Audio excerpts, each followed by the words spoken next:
Doutora, pedi minha aposentadoria no INSS, juntei o PPP e o INSS não reconheceu. Por quê? Hoje eu quero falar com você, trabalhador exposto a agentes nocivos, por exemplo, agentes biológicos, agentes químicos, ruído.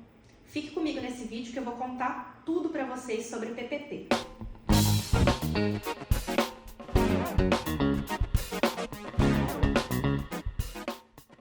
O PPP, mais conhecido como Perfil Profissiográfico Previdenciário, é um laudo que é feito com base no LTCAT, que é o Laudo de Condições Ambientais no Ambiente de Trabalho.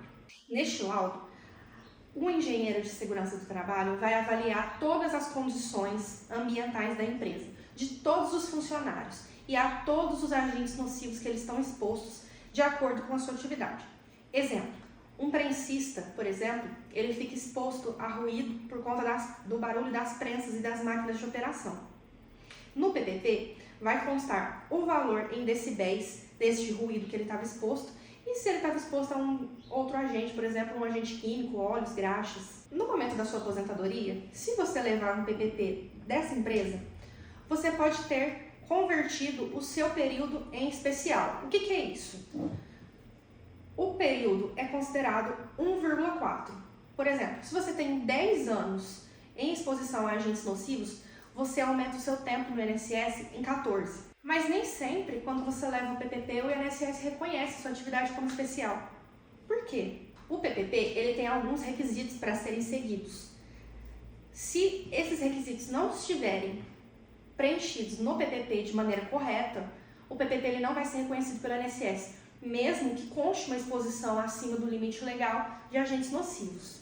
O PPP ele deve ser emitido ou por médico especialista em segurança de trabalho ou por engenheiro especialista em segurança do trabalho. Se o PPP for emitido por outro profissional, por exemplo, um técnico de segurança do trabalho, o PPP não será reconhecido. Ademais, onde vai ficar esses agentes nocivos que o trabalhador estava exposto? No PPP vai vir a seção de registros ambientais. Lá vai ter os fatores de risco, a técnica utilizada para avaliá-los e a intensidade que você estava exposto neste exercício dessa atividade. A atividade, ela deve ser habitual e permanente, a exposição a esses agentes nocivos, e além disso, ela deve ser acima do limite legal de tolerância. Vamos falar sobre o ruído? O ruído é um agente que geralmente ele está exposto a trabalhadores vinculados à operação de máquinas, metalúrgicos, prensistas, entre outros.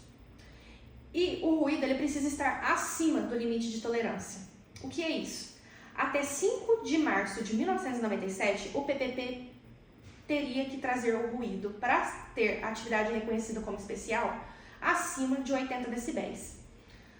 A partir de 6 de março de 97 até 18 de novembro de 2003, o PPP tinha que trazer o ruído acima de 90 decibéis. E a partir de 18 de novembro de 2003 até os dias atuais, a intensidade deve ser acima de 85 decibéis. Além disso, o ruído tem uma técnica a ser seguida.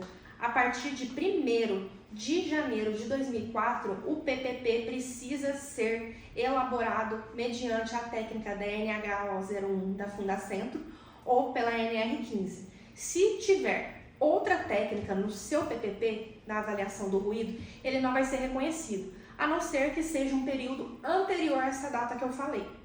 Por exemplo, se tiver escrito dosimetria, dosímetro, medição pontual, ele não vai ser reconhecido, ainda que esteja em intensidade acima do limite legal de tolerância. Além disso, o PPP deve ter responsável pela seção de registros ambientais na época em que o trabalhador exerceu essas atividades.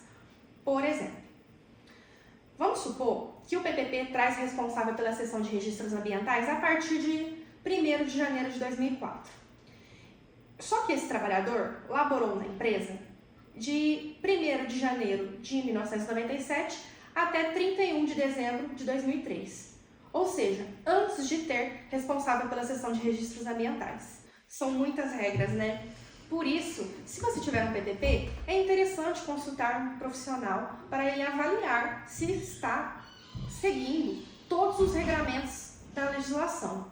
E se não tiver, é só entrar com um pedido de retificação de PPP. Você mesmo pode solicitar na empresa ou você pode constituir um profissional para fazer isso para você. E se a empresa se recusar a retificar o PPP, ela poderá sofrer uma reclamação trabalhista para fazer essa retificação. Gostou desse vídeo? Curta, compartilhe com seus amigos e nos siga em todas as redes sociais.